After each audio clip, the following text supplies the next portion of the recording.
साथियों, जय हिंद, नमस्कार। फ्यूचर कोचिंग क्लासेज के इस ऑनलाइन यूट्यूब चैनल पर एक बार पुनः आप सभी का हार्दिक स्वागत है।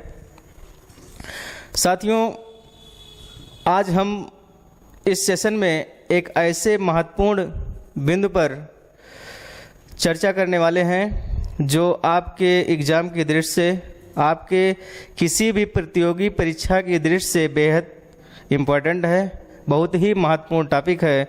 और उस टॉपिक का नाम है, आप स्क्रीन पर देख पा रहे हैं, new education policy, national education policy 2020, राष्ट्रीय शिक्षा नीति 2020। इस राष्ट्रीय शिक्षा नीति 2020 के इस टॉपिक का लेने का आशय हमारा ये है कि यहाँ से जितनी भी शिक्षक भर्ती परीक्षा होगी, जितनी भी शिक्षक भर्ती परीक्षा होगी, उसमें ये प्रश्न यहाँ से ज़रूर पूछे जाते हैं और पूछे भी जा रहे हैं। अभी हाल ही में आप लोगों ने देखा होगा यूजीसी नेट का जो कि एग्ज़ाम चल भी रहा है, वहाँ भी इस टॉपिक से कई प्रश्न पूछे गए हैं और पूछे जा रहे हैं। तो आशा करते हैं कि आने वाली सभी प्रतियोगी परीक्षाओं में यह बिंदु बेहद कारगर साबित होगा। तो आइए इस सेशन की शुरुआत करते हैं प्रश्नों के माध्यम से। हम प्रश्नों के माध्यम से इस टॉपिक से जुड़ी जो महत्वपूर्ण बातें हैं उसके बारे में चर्चा करेंगे। तो दोस्तों, आपको वीडियो के अंत तक बने रहना है और एकदम मनोयोग से इस सेशन का आनंद लेना है। देर ना करते हुए हम शुरुआत करते हैं। पहले शानदार प्रश्न के रूप में आपको दिख रहा है, प्रथम राष्ट्रीय शिक्षा नीति कब लागू की गई। प्रश्न को ध्यान से पढ़िएगा और प्रत्येक प्रश्न को हम बार बार कहते हैं कि लास्ट तक पढ़ना है और उन चारों विकल्पों को, उन चारों ऑप्शन को हम ध्यान से देखेंगे। इस प्रश्न का सही उत्तर क्या होगा, सही जवाब क्या होगा। प्रथम राष्ट्रीय शिक्षा नीति कब लागू की गई, ये लागू करने की बात कर रहा है। और प्रथम राष्ट्रीय शिक्षा नीति, प्रथम की बात की जा रही है। तो आपके सामने एक ऑप्शन दिख रहा है 1986 ईस्वी, दूसरा ऑप्शन जो बी ऑप्शन के रूप में आप देख पा रहे हैं 1968 ईस्वी, और तीसरा ऑप्शन है 1992 ईस्वी, चौथा ऑप्शन है 2020 ईस्वी। इन चारों विकल्पों के माध्यम से आपको बताना है प्रथम राष्ट्रीय शिक्षा नीति कब लागू की गई। तो इसका सही जवाब हो जाएगा मेरे दोस्तों 1968 ईस्वी। 1968 ईस्वी में प्रथम राष्ट्रीय शिक्षा नीति लागू की गई थी। प्रथम की बात कर रहा है तो 1968 ईस्वी में। और ये लागू करने का जो मकसद था, जो उद्देश्य था, आप लोग जानते भी होंगे। 1952 ईस्वी में मुदालियर आयोग, जिसको हम माध्यमिक शिक्षा आयोग के नाम से जानते हैं, और इसके अध्यक्ष कौन थे, लक्ष्मण स्वामी मुदालियर। और एक आयोग का नाम आप लोगों ने सुना होगा 1964 से 66, जिसको हम कोठारी आयोग के नाम से जानते हैं। किस नाम से जानते हैं, कोठारी आयोग के नाम से जानते हैं। इन दोनों आयोग के संस्तुति पर शिक्षा नीति के बारे में प्रस्ताव प्रस्तुत किया गया और उसी के बाद 1968 में प्रथम राष्ट्रीय शिक्षा नीति बनाई गई और लागू की गई। तो इस प्रश्न का आपका सही जवाब क्या हो जाएगा, 1968। देख लेते हैं इनके और तीन विकल्पों को हम।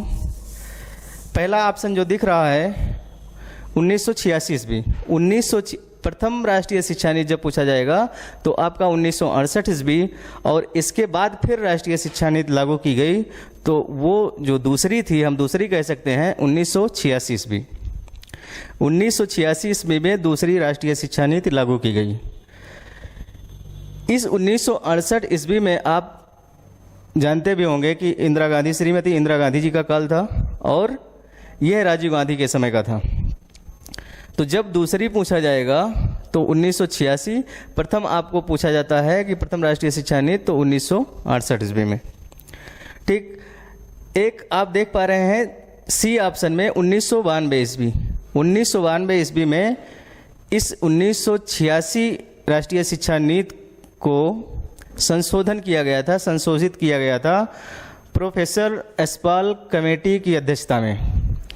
और प्रोफेसर यशपाल कमेटी की अध्यक्षता में इस 1992 ईस्वी में राष्ट्रीय शिक्षा नीति को संशोधित किया गया था।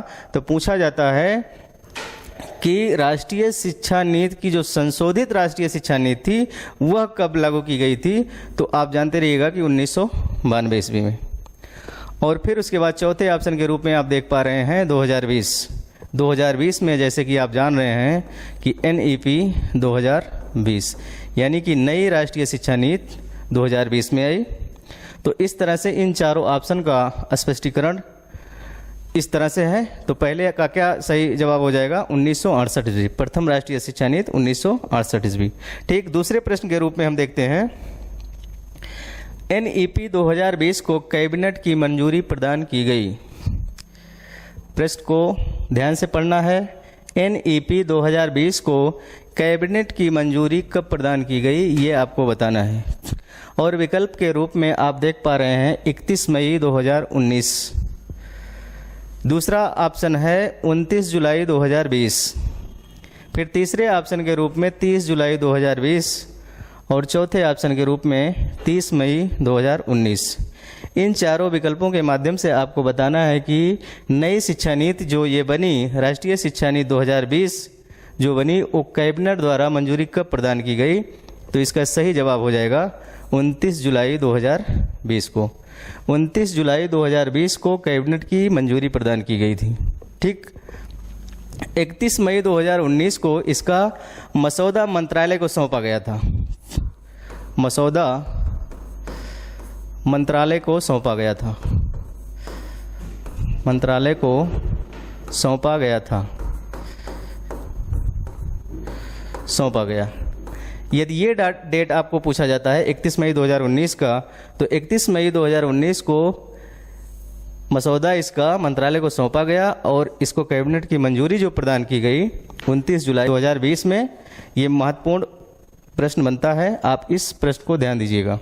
अगला प्रश्न, अगले प्रश्न के रूप में आपके सामने है मानव संसाधन विकास मंत्रालय ने किसे NEP 2020 का अध्यक्ष नियुक्त किया। मानव संसाधन विकास मंत्रालय ने किसे NEP 2020 का अध्यक्ष नियुक्त किया गया।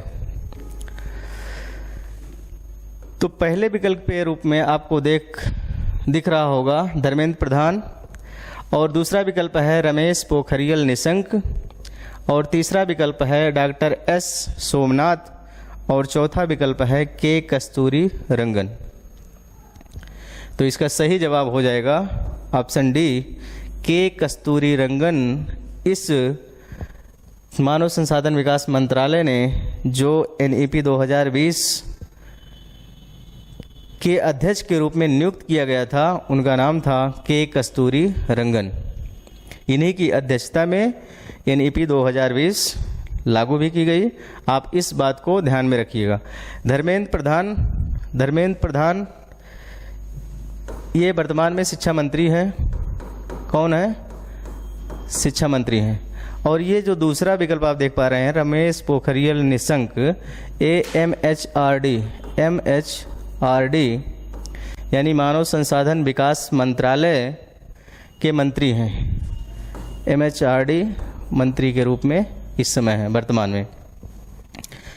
डॉक्टर S सोमनाथ जो हैं वो वर्तमान इसरो अध्यक्ष हैं। वर्तमान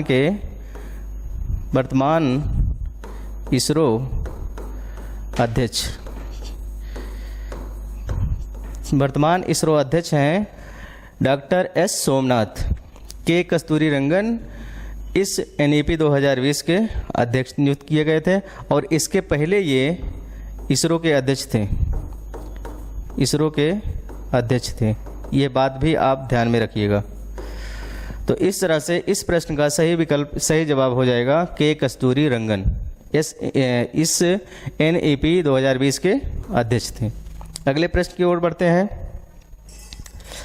अगला प्रश्न आप देख पा रहे हैं NEP 2020 में कितने आयु वर्ग के सभी बच्चों को स्कूली शिक्षा प्रदान की जाएगी।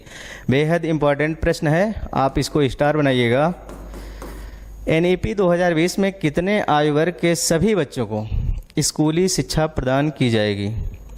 क्या 6 से 14 वर्ष के बच्चों को, बी विकल्प के रूप में 6 से 18 वर्ष के बच्चों को, 3 से 18 वर्ष के बच्चों को, 5 से 18 वर्ष के बच्चों को?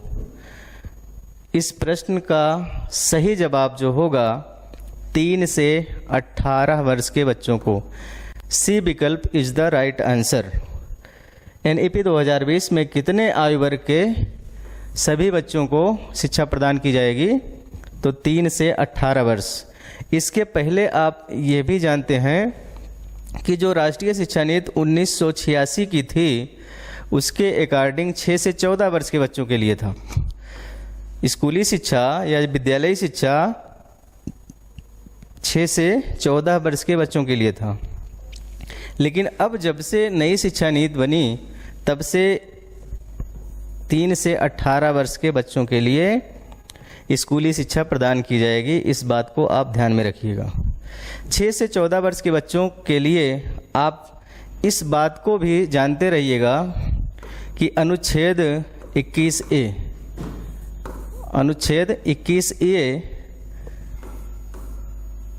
ये कहता है कि 6 से 14 वर्ष के बालकों को निःशुल्क एवं अनिवार्य शिक्षा मिलनी चाहिए। अनुच्छेद जब पूछा जाएगा तो आप अनुच्छेद 21A में ये कहा गया है, और इस अनुच्छेद 21A के तहत एक 86वां संविधान संशोधन होता है। 86वां संविधान संशोधन कब होता है? 86वां संविधान संशोधन कब होता है? 2002 में। 2002 में 86वां संविधान संशोधन होता है और इसी के तहत आरटीई एक्ट 2009 लागू किया जाता है। शिक्षा का अधिकार अधिनियम 2009 लागू किया जाता है और इसी के अकॉर्डिंग 6 से 14 वर्ष के बालकों को, 6 से 14 वर्ष के बच्चों को अनिवार्य एवं निःशुल्क शिक्षा देने की बात कही गई है। यदि अनुच्छेद पूछा जाएगा तो अनुच्छेद 21A कौन सा संविधान संशोधन था? 86वां संविधान संशोधन था, 2002 में किया गया था 86वां संविधान संशोधन। आरटीई एक्ट 2009 शिक्षा का अधिकार अधिनियम 2009 में इस बात का वर्णन है, इस बात का जिक्र किया गया है कि 6 से 14 वर्ष के बालकों को निःशुल्क एवं अनिवार्य शिक्षा दी जानी चाहिए। ठीक, और एक बात आप जानिएगा कि शिक्षा का अधिकार अधिनियम कब लागू किया गया, संपूर्ण देश में कब लागू किया गया? इस प्रश्न को भी कई बार पूछा गया है कि शिक्षा का अधिकार अधिनियम कब लागू किया गया। तो आप इस बात को ध्यान में रखिएगा कि 1 अप्रैल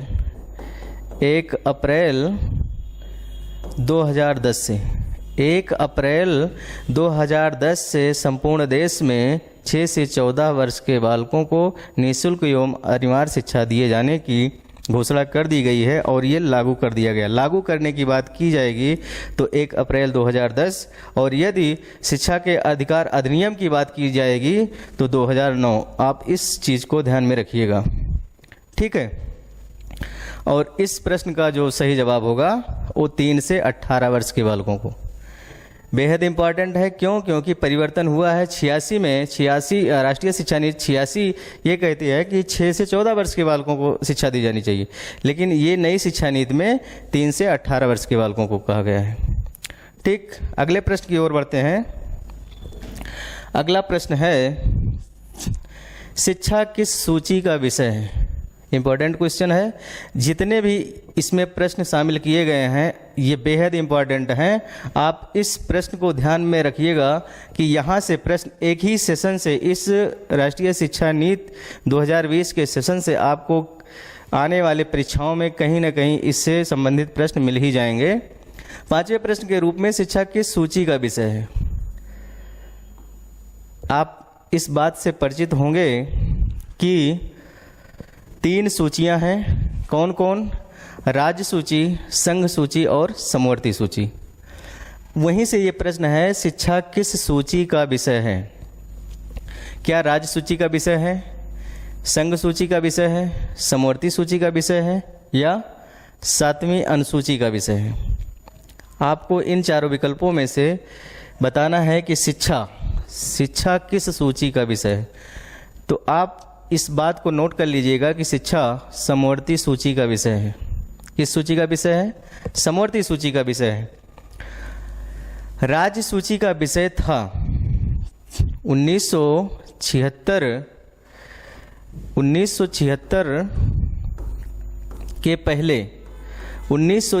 के पहले शिक्षा राज्य सूची का विषय थी। किस सूची का विषय थी? राज्य सूची का विषय थी। लेकिन 1976 में एक 42वां संविधान संशोधन किया जाता है। 42वां संविधान संशोधन किया जाता है। कौन सा संशोधन? 42वां संविधान संशोधन। और इस संशोधन के तहत शिक्षा को राज्य सूची से समवर्ती सूची में कर दिया गया। समवर्ती सूची में कर दिया गया। अब प्रश्न ये उठता है कि राज्य सूची, संघ सूची और समवर्ती सूची में क्या प्रावधान है, क्या होता है? तो आप इस बात को नोट करिएगा, इस बात को ध्यान दीजिएगा कि राज्य सूची के जितने भी विषय हैं उससे संबंधित जो कानून बनाए जाते हैं वो राज्य द्वारा बनाए जाते हैं। और संघ सूची में क्या होता है? संघ सूची में सेंट्रल गवर्नमेंट या केंद्र सरकार कानून बनाती है और उसको लागू करती है। और जो समवर्ती सूची है इस पर केंद्र और राज्य ये दोनों मिल करके कानून बनाते हैं। लेकिन प्रभावी केंद्र सरकार की या सेंट्रल गवर्नमेंट के कानून माने जाते हैं। तो ये समवर्ती सूची ये होता है कि दोनों मिलकर कानून बनाते हैं। लेकिन जो प्रभावी होता है वो सेंट्रल गवर्नमेंट या केंद्र सरकार का कानून लागू किया जाता है। तो शिक्षा को समवर्ती सूची में शामिल किया गया है। ठीक है। और सातवीं अनुसूची ये अनुसूची है, यहाँ ये सब सूचियाँ हैं। तो सातवीं अनुसूची में दूसरी बात है। लेकिन इन तीनों संघ सूची, राज्य सूची और समवर्ती सूची से जो संबंधित था, समवर्ती सूची में ही शिक्षा को रखा गया है। अगले प्रश्न के रूप में बढ़ते हैं। विद्यालय शिक्षा की नई पाठचर्या और शैक्षणिक संरचना है। मोस्ट इम्पॉर्टेंट करिएगा, मोस्ट इम्पॉर्टेंट। विद्यालय शिक्षा की नई पाठचर्या और शैक्षणिक संरचना क्या है? विकल्प के रूप में आपको दिया गया है 10+2, 10+2+3 भी कर सकते हैं। अभी हम बताते हैं इसको क्या है। फिर दूसरा विकल्प दिया है 3+5+3+4, 4+3+3+5, 5+3+3+4। प्रश्न में बताना है कि विद्यालय शिक्षा की नई पाठचर्या और शैक्षणिक संरचना क्या है। तो नई शिक्षा नीति 2020 की जो संरचना है, जो पाठचर्या संरचना है, शैक्षणिक संरचना है, वो है 5+3+3+4। डी विकल्प इज द राइट आंसर। 5+3+3+4 ये पाठचर्या और शैक्षणिक संरचना है नई शिक्षा नीति की।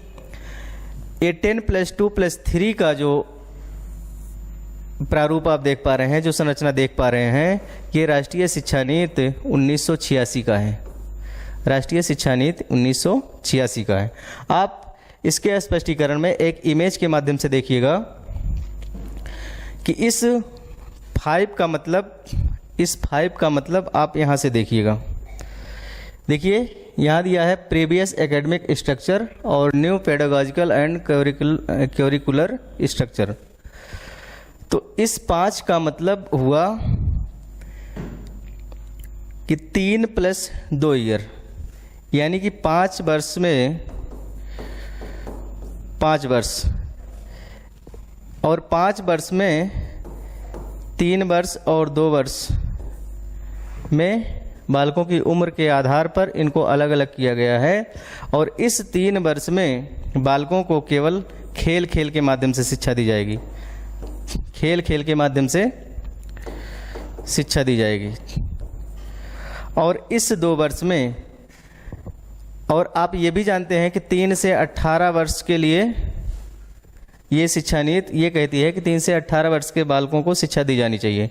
तो कहने का मतलब कि 3 वर्ष के बाद बालक का विद्यालय में प्रवेश होगा और सबसे पहले ये जो 5 दिख रहा है, ये 5 वर्ष में 3 वर्ष तो बालक खेल खेल के माध्यम से सीखेगा, और इन 2 वर्षों में कक्षा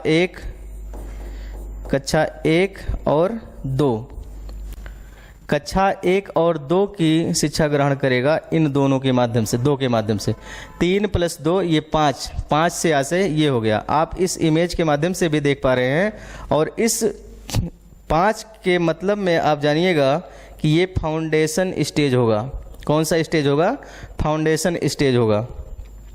देखिए, इस 3 वर्ष को हम ये कहा गया है कि ये आंगनबाड़ी या प्री स्कूल या बाल वाटिका के नाम से जाना जाएगा।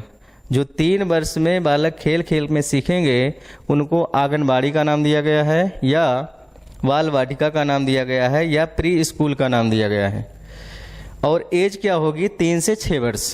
3 से 6 वर्ष तक बालक खेल खेल के माध्यम से सीखेगा। फिर उसके बाद क्लास 1 और जब उसकी उम्र 6 से 8 वर्ष की हो जाएगी तो 1 और 2 की शिक्षा ग्रहण करेगा।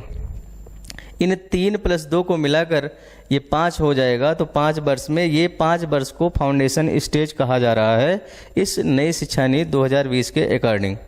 फिर उसके बाद इस 3 का मतलब क्या है? इस 3 से आशय है प्रिपरेटरी स्टेज। कौन सा स्टेज? प्रिपरेटरी स्टेज इसको कहा गया है। इसमें देखिए क्लास 3 से 5 तक और उम्र की जो समय सीमा होगी 8 से 11 वर्ष। यहाँ क्या था? यहाँ 3 से 8 वर्ष और 8 से 11 वर्ष प्रिपरेटरी स्टेज कहा गया है। इस प्रिपरेटरी स्टेज में कितने क्लास की शिक्षा दी जाएगी? तो 2 तक हो गया था, 3, 4 और 5। 3, 4 और 5 की जो क्लास होगी, जो कक्षा होगी, वो प्रिपरेटरी स्टेज के अंतर्गत आएगी। फिर उसके बाद मिडिल स्टेज। इस 3 से आशय है मिडिल स्टेज। मिडिल स्टेज में क्या होगा कि क्लास 6 to 8 यानी 6 से लेकर के 8 तक की शिक्षा प्रिपरेटरी मिडिल स्टेज कहलाएगी, मध्य अवस्था कहलाएगी। और उम्र जो होगी वो 11 से 14 वर्ष, यानी 11 से 14 वर्ष की उम्र के बीच बालक मिडिल स्टेज में होगा और वो कक्षा 6, 7, 8 की शिक्षा ग्रहण करेगा। फिर उसके बाद इस 4 से आशय क्या है? इस 4 से आशय है साथियों सेकेंडरी स्टेज, यानी कि क्लास 9 से 12 तक और उम्र की जो सीमा होगी वो 14 से 18 वर्ष, यानी कि 14 से 18 वर्ष की उम्र तक बालक कक्षा 9, 10, 11, 12 की शिक्षा ग्रहण करेगा। तो ये सेकेंडरी स्टेज हो गया।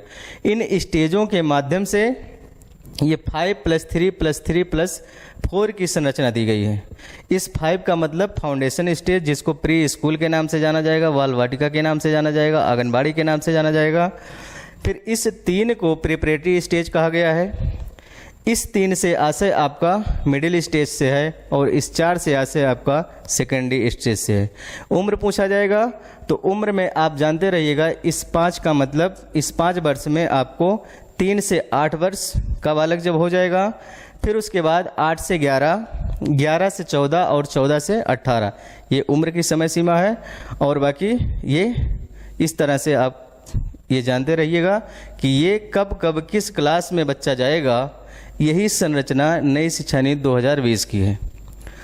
10 + 2 + 3 ये जो 86 की नीति थी, इस 10 का मतलब आप इस तरह से जानिएगा कि 1 से 5 तक, यानी कि 5 वर्ष तक बालक 1 से 5 तक की शिक्षा ग्रहण करेगा।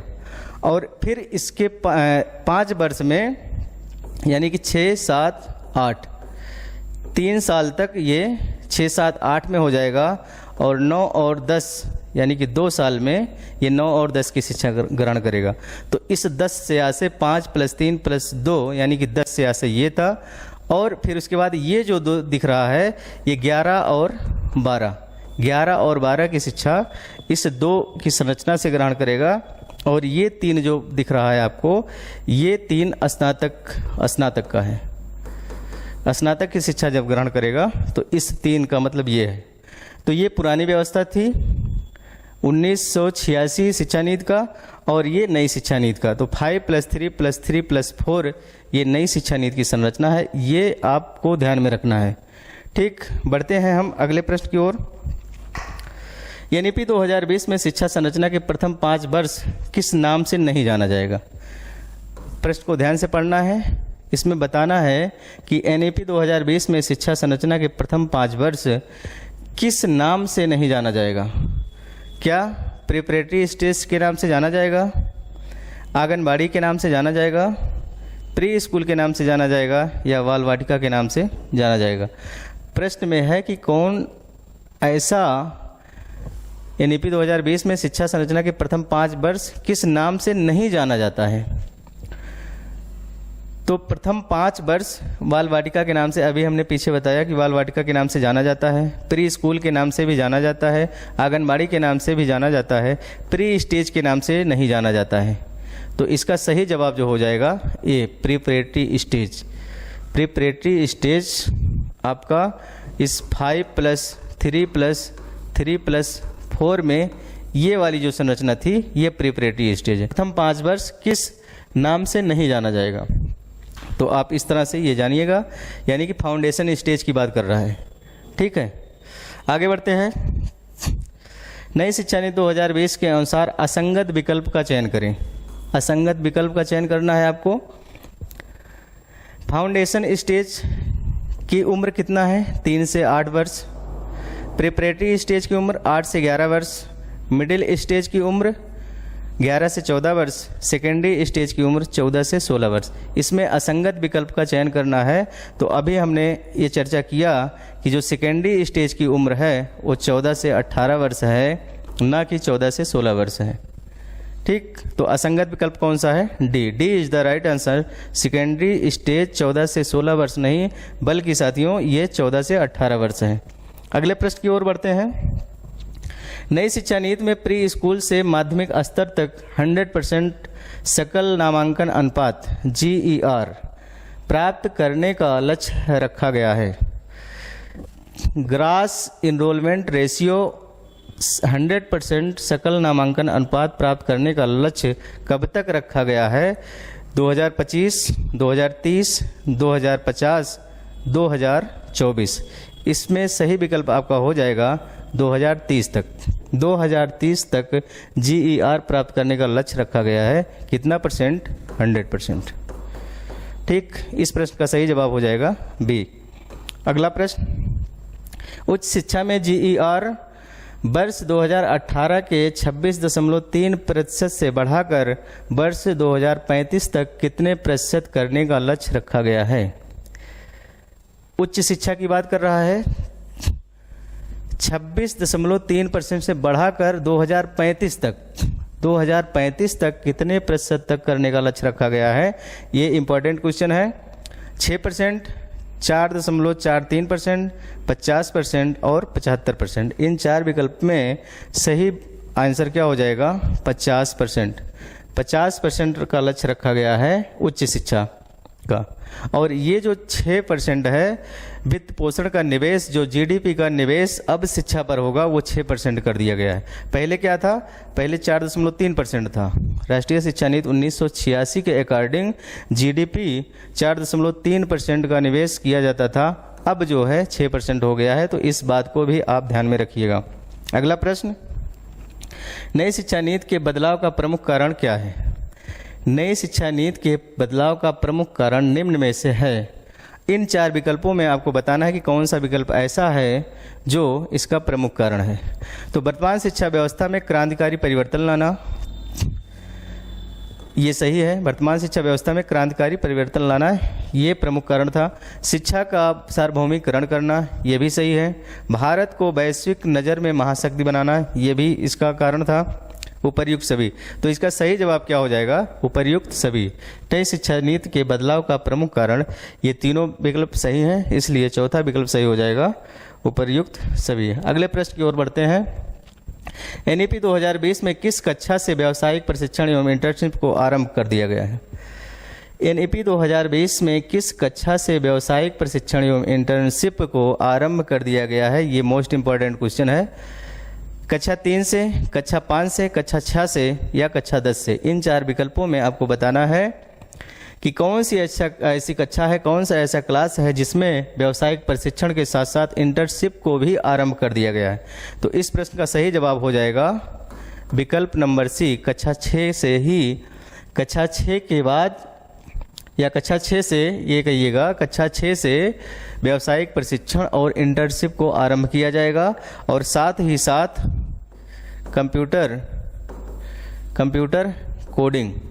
कंप्यूटर कोडिंग भी कक्षा 6 से स्टार्ट कर दिया गया है। इंटर्नशिप, व्यावसायिक प्रशिक्षण, इन 2-3 बिंदुओं को आप ध्यान में रखना है। कक्षा 6 से ये चीज़ें आरंभ कर दी जाएंगी। अगले प्रश्न की ओर बढ़ते हैं। निम्न में से असंगत विकल्प का चयन करें। असंगत विकल्प का चयन करना है और विकल्प के रूप में आपको दिया गया है फर्स्ट ईयर यानी कि पहले साल में, पहले वर्ष में सर्टिफिकेट दिया जाएगा।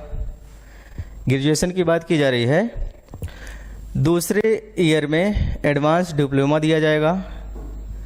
तीसरे वर्ष में ग्रेजुएट डिग्री दी जाएगी, ये ग्रेजुएट है, मिस्टेक है स्पेलिंग। और 5 वर्ष में रिसर्च की डिग्री दी जाएगी। ये ग्रेजुएशन लेवल पर ये अलग अलग सर्टिफिकेट, डिप्लोमा, डिग्री और रिसर्च की बात की जा रही है। तो कितने कितने साल के बाद शिक्षा ग्रहण करने पर कौन सी डिग्री दी जाएगी, इस तरह से इसमें पूछा गया है। 1 साल के बाद सर्टिफिकेट दिया जाएगा। यदि कोई बालक ग्रेजुएशन के पहले साल की परीक्षा पास करता है तो उसको क्या दिया जाएगा, सर्टिफिकेट दिया जाएगा, ये सही है। 2 ईयर में एडवांस डिप्लोमा मिलेगा, ये भी सही है। 3 ईयर में, 3 वर्ष में ग्रेजुएट डिग्री दी जाएगी, ये भी सही है। 5 वर्ष में रिसर्च दिया जाएगा। 5 वर्ष में नहीं साथियों, ये 4 वर्ष है। 4 वर्ष में रिसर्च की डिग्री दी जाएगी। तो इसका असंगत विकल्प क्या हो जाएगा, D is the right answer. अगले प्रश्न की ओर बढ़ते हैं।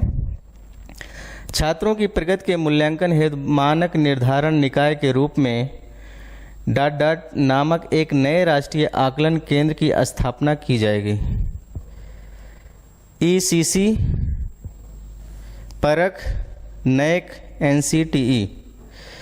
इन 4 विकल्पों के माध्यम से आपको बताना है कि छात्रों की प्रगति के मूल्यांकन हेतु मानक निर्धारक निकाय के रूप में नामक एक नए राष्ट्रीय आकलन केंद्र की स्थापना की जाएगी। इन 4 विकल्पों में इसका सही विकल्प क्या हो जाएगा, परख इसका सही आंसर हो जाएगा। नैक ये कॉलेजों के मानक को निर्धारित करता है, एक ऐसी नियामक संस्था है जो इसके माध्यम से कॉलेजों को ग्रेड प्रदान किया जाता है। ठीक, NCTE ये शिक्षा से संबंधित है। और ECC ये भी नई शिक्षा नीति में ही इस बात का जिक्र है, नई शिक्षा नीति में ECCE। तो इसका सही जवाब जो हो जाएगा, परख। ठीक, बी विकल्प इसका सही आंसर हो जाएगा। अगले प्रश्न की ओर बढ़ते हैं।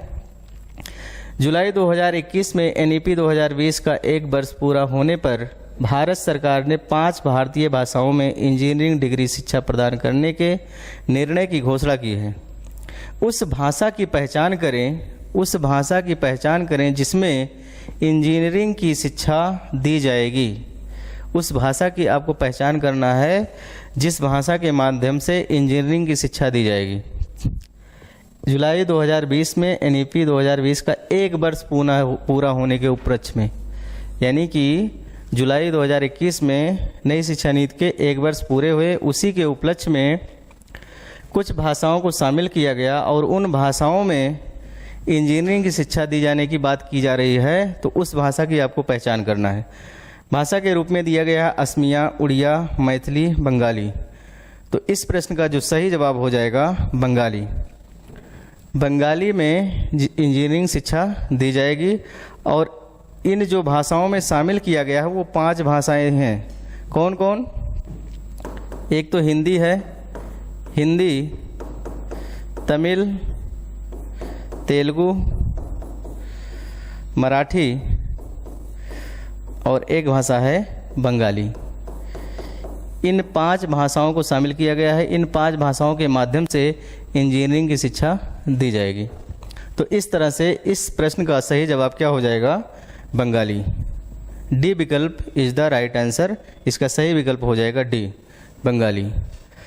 तो साथियों, यह वीडियो कैसा लगा?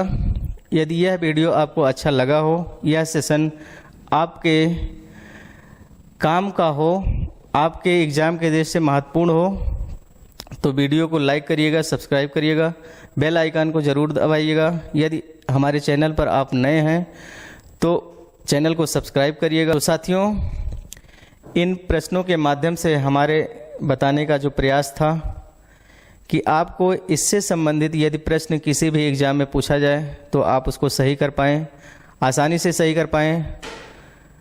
और इससे संबंधित इस नई शिक्षा नीति 2020 से संबंधित और भी इम्पॉर्टेंट प्रश्न हैं जो हम अगले वीडियो में उसको शामिल करेंगे। जैसे एमफिल की डिग्री को समाप्त कर दिया गया है और किस कक्षा तक कोई एग्ज़ाम नहीं होगा, कब इनको संख्यात्मक परिचय कराया जाएगा, कब इनको भाषा कौशल का विकास कराया जाएगा, ये सारी बातें और जो मुख्य बातें हैं हम अगले वीडियो में लेकर आते हैं। तब तक के लिए जय हिंद, नमस्कार।